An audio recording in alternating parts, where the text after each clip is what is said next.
Fala pessoal, beleza? Vamos começar então nosso conteúdo de Química Orgânica. Bom, inicialmente vamos falar um pouco de história, ok? Berzelius, esse sujeito, ele propôs a classificação das substâncias em substâncias orgânicas e substâncias inorgânicas, ok? As orgânicas eram substâncias presentes em organismos vivos, certo? E teriam uma certa força vital, ok? Bom, já substâncias inorgânicas, elas seriam substâncias presentes em coisas inanimadas, coisas não vivas, certo? E não teriam a tal força vital, ok? Qual que é o grande lance aqui? Para produzir uma substância orgânica, ok? Era necessário ter uma força vital. Então, só conseguiríamos ter uma substância orgânica a partir de uma outra substância orgânica, ok? Somente as substâncias orgânicas conseguiriam dar origem a uma nova substância orgânica, porque era necessário a força vital, ok? E as inorgânicas não tinham essa força vital. Então, aí surgiu a teoria do vitalismo, que diz que uma substância orgânica, né, ela só pode ser produzida por um organismo vivo. Né? O organismo vivo vai ter essa força vital. As substâncias orgânicas presentes no organismo vivo possuem a força vital. Ok? Essa era a ideia de Berzelius. Porém, um outro sujeito, Wheeler, ele, a partir de uma substância inorgânica, certo? Aqui o cianato de amônio, ele conseguiu produzir em laboratório a ureia. A ureia é uma substância orgânica presente no sangue e na urina. Bom, então aí isso meio que se opôs à teoria do vitalismo, né? Porque fez algo orgânico, né? A ureia, a partir de uma coisa que não teria tal força vital, né? O cianato de amônio, uma coisa inorgânica. Com isso, né, a teoria lá do vitalismo foi sendo refutada, né, acabou caindo por terra, certo? Bom, e aí com o passar dos anos a ciência foi se desenvolvendo, né, várias substâncias orgânicas foram identificadas e essas substâncias orgânicas elas apresentavam algo em comum, que é a presença de átomos de carbono, ok? E aí, a química orgânica foi definida, né, como a química que estuda os átomos de carbono, as substâncias formadas por átomos de carbono, sejam essas substâncias originadas de seres vivos ou não. Beleza? Química orgânica, química das substâncias formadas por átomos de carbono. Bom, é verdade que nem todas as substâncias que contêm carbono são consideradas substâncias orgânicas, né? Existem essas exceções. Por exemplo, o gás carbônico, alguns carbonatos, bicarbonatos, né? Por exemplo, aqui o gás carbônico, o CO2, o bicarbonato de sódio, ok? Carbonato de cálcio e outros, né? São substâncias que, embora contenham carbono, já eram estudadas pela química inorgânica. Então elas permaneceram lá no campo da química inorgânica. Beleza? Mas vamos continuar com a ideia que a química orgânica estuda substâncias que contêm carbono, com algumas exceções, como eu comentei. Beleza? Bom, e o que tem de tão especial no átomo de carbono? Vamos lá, ok?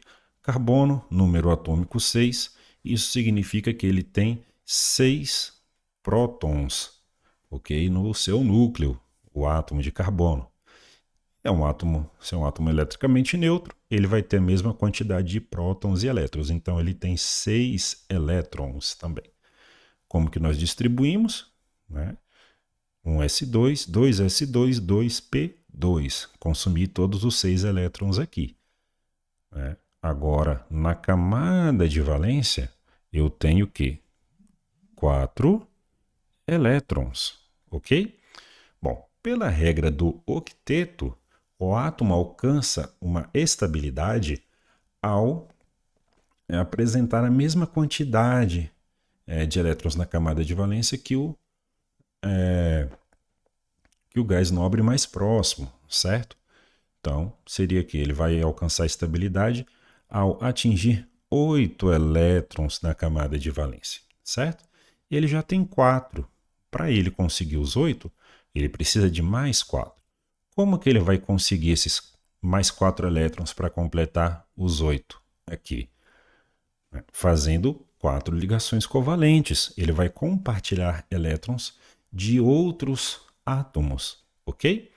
Então, carbono tem 4 elétrons na camada de valência, compartilha mais 4 elétrons de outros átomos e fecha os 8 elétrons na camada de valência, ok? Adquirindo mais estabilidade, tá bom? Então, esses 4 elétrons que ele compartilha de outros átomos dá origem a 4 ligações covalentes, ok? Bom, então, Auguste Kekulé propôs algumas coisas em relação ao carbono, né? Ele faz 4 ligações covalentes, ou seja, ele é tetravalente, faz 4 ligações covalentes, beleza? Ele pode fazer ligações simples, ligações duplas, ligações triplas, ok? Sempre totalizando 4 ligações. Pode-se ligar a outros átomos de outros elementos, né, como hidrogênio, oxigênio, nitrogênio, enxofre, cloro, entre outros. Bom, e ele pode, o átomo de carbono, ligar-se a outros átomos de carbono, certo? Formando cadeias, ok? Então, isso é algo bem interessante. Por quê? Porque possibilita a existência de uma infinidade de substâncias orgânicas. Tá? Mas vamos falar um pouco agora das ligações que o átomo de carbono pode fazer, ok? Então, ele pode fazer 4 ligações simples, tá? 4 ligações simples. Se ele faz 4 ligações simples, né, cada ligação dessa aqui a gente chama de sigma, tá bom? Cada ligação simples dessa a gente chama de ligação sigma. Esse símbolo aqui, tá bom? Bom, se ele faz 4 ligações simples, né, ele recebe aqui o nome de carbono sp3. E ele tem uma geometria tetraédrica. Por que tetraédrica? É a geometria mais estável nesse caso, porque é o máximo que essas ligações conseguem ficar afastadas umas das outras e minimizar a repulsão dos pares eletrônicos, ok? Ó, o par eletrônico dessa ligação aqui vai repelir, ok? O par dessa aqui. Então, ó, eles precisam ficar o máximo afastado, o máximo possível, né? Afastados um do outro. Então, aqui, esse ângulo ó, vai medir 109,5 graus, tá bom? Todos esses ângulos aqui, 109,5 graus. Todos esses, certo? 109,5. Bom, e se o carbono ele faz duas ligações simples e uma dupla? Aí aqui, ó, essa simples é uma ligação do tipo sigma, ok? E essa dupla, eu tenho o quê? Uma sigma. Opa, deixa eu voltar aqui.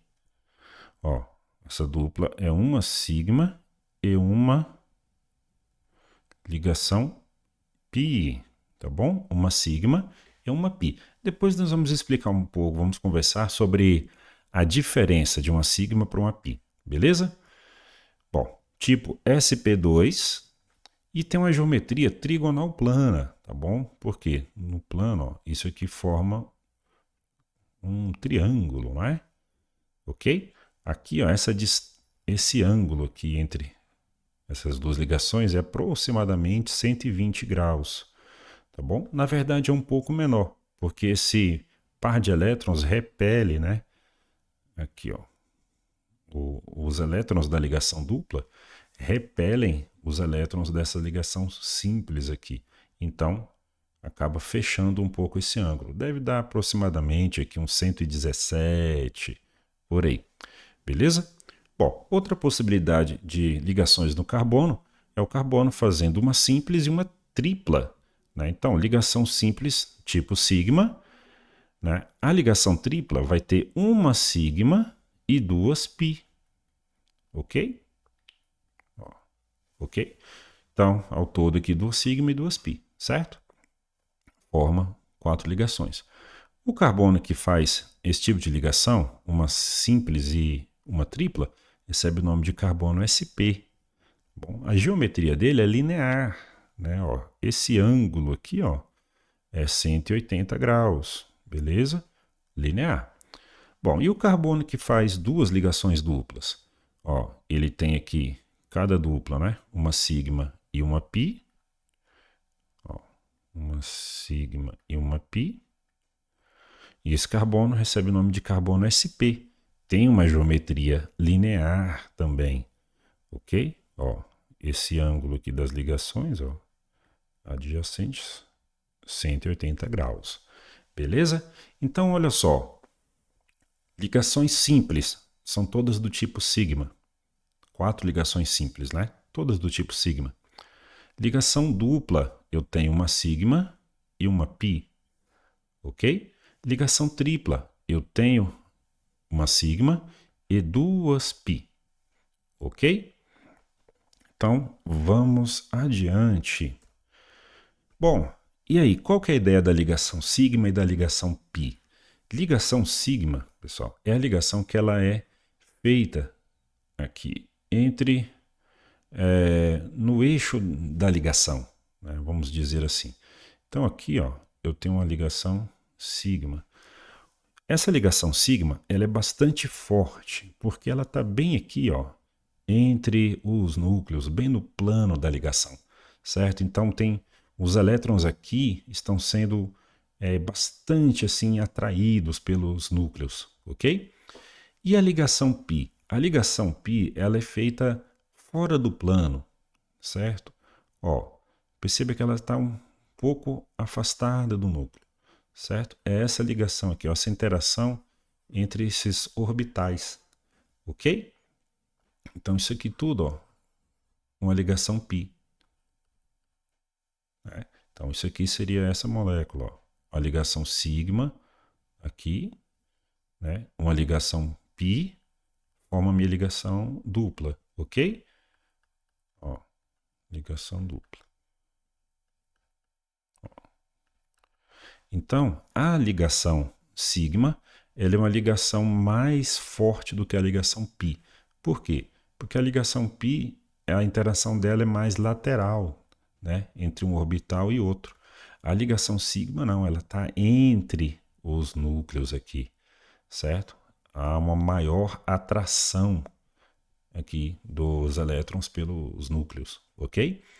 Bom, e numa ligação tripla, o que que acontece? Eu tenho a ligação sigma aqui, que é a ligação mais forte, ok? Entre os núcleos dos átomos, né? Bastante atração dos elétrons pelos núcleos, ok? E aí eu tenho aqui, ó, duas ligações π, com essa interação lateral aqui, ó, dos orbitais, ok? Então, essa aqui, ó, é a primeira ligação π, certo? E aí eu vou ter outra ligação π também, ó, ok? Aqui, ó, esse outro orbital. Então eu tenho outra ligação π aqui, certo? Algo assim meio que perpendicular, né? Essas duas ligações π. Então isso aqui seria, ó, a ligação sigma, e aí eu teria uma π, né, ó, essa sigma, e eu teria uma outra π aqui embaixo, formando a minha ligação tripla. Ok? E aqui eu completo as 4 ligações de cada átomo com hidrogênio. Ok? Então essa aqui seria a dupla, né? Dupla aqui. E aqui eu teria uma tripla. Certo? Então, lembrando, sigma é mais forte do que a π, porque a sigma é feita no eixo no plano aqui, né, da ligação, no eixo da ligação, há bastante atração dos elétrons pelos núcleos, ok? Enquanto a ligação π, ela é feita meio que fora do plano, certo? A interação mais lateral. Então, ela é uma ligação mais fraca, certo? Não tem tanta atração assim. Os elétrons não são tão atraídos, ok? Bom, mas e aí? Comprimento das ligações. Será que todas as ligações carbono-carbono são do mesmo tamanho? Não. O que acontece aqui? A ligação simples, né, ela tem um comprimento maior, né, do que a ligação dupla e do que a ligação tripla, ok? Por quê? Aqui eu tenho apenas um par de elétrons, okay? Interagindo aqui, sendo atraídos, né? Esse par está sendo atraído pelos núcleos, ok? Enquanto aqui, ó, na ligação dupla, eu já tenho dois pares de elétrons, tenho mais elétrons aqui, estou aumentando a interação, certo? Aumenta a interação, então aumenta a atração, né? Encurta-se esse comprimento aqui, ó, de ligação. Essa ligação vai ser mais curta. E na ligação tripla, ó, eu já tenho três pares de elétrons. Esses elétrons aqui, né, aumentam ainda mais a interação, a atração aqui. Então essa ligação tripla ela é mais curta. Então, ó, comprimento de ligação maior, né, na ligação simples e menor na ligação tripla. E aqui eu tenho um comprimento intermediário, né? Um comprimento médio da ligação dupla, ok? Aumentou a quantidade de elétrons aqui, né? O número de ligações, né, entre os carbonos, aumenta a atração, né? A interação aqui, diminui o comprimento de ligação, ok? Bom, mas para quebrar essas ligações, será que eu tenho a mesma facilidade, tanto na simples, quanto na dupla, quanto na tripla? Não, né? Na ligação simples, como nós vimos, eu tenho apenas uma ligação do tipo sigma. Tudo bem, é uma ligação bastante forte, né? Só que na ligação dupla, eu tenho a sigma também, mas já tenho uma π. Olha, então se eu quiser romper isso aqui, eu vou precisar de romper mais uma ligação, que é a ligação π, ok? E na ligação tripla, ó, eu tenho a sigma, só que agora eu já tenho que duas π, ok? Então se eu quiser romper a ligação tripla, eu vou precisar romper, além da sigma, duas π, ok? Então, qual ligação é mais forte? A ligação tripla.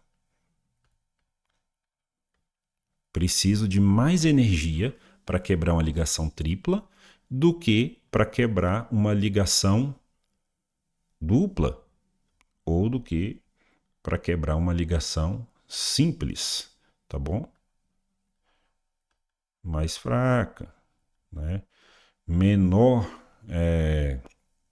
energia, certo? Eu vou precisar para poder quebrar essa ligação simples. Aí preciso de mais energia para quebrar a dupla, porque são duas ligações, né? Uma sigma e uma π, e mais energia para quebrar uma tripla. São três ligações, uma sigma e duas π. Beleza, pessoal? Bom, e aí, só comentando, né? Os compostos orgânicos, as substâncias orgânicas, além do átomo de carbono, que é o básico, né? Podem conter outros elementos químicos, como hidrogênio, oxigênio, enxofre, nitrogênio, fósforo e alguns halogênios, beleza? Então, só lembrando, ó, o carbono ele é tetravalente, ele faz 4 ligações. Então, essas 4 ligações podem ser 4 simples, uma dupla e duas simples, uma tripla e uma simples, ou duas duplas, ok? Já o hidrogênio ele é monovalente, então ele vai fazer só uma ligação. O oxigênio e o enxofre são bivalentes, eles podem fazer duas ligações, ok? No caso aqui, o oxigênio fazendo duas simples ou uma dupla. Nitrogênio, aí ele já é trivalente, pode fazer três simples, uma dupla e uma simples ou uma tripla. E os halogênios geralmente fazem o quê? Apenas uma ligação. Eles são monovalentes. Beleza, pessoal? Então, continuamos no próximo vídeo. Valeu e até a próxima!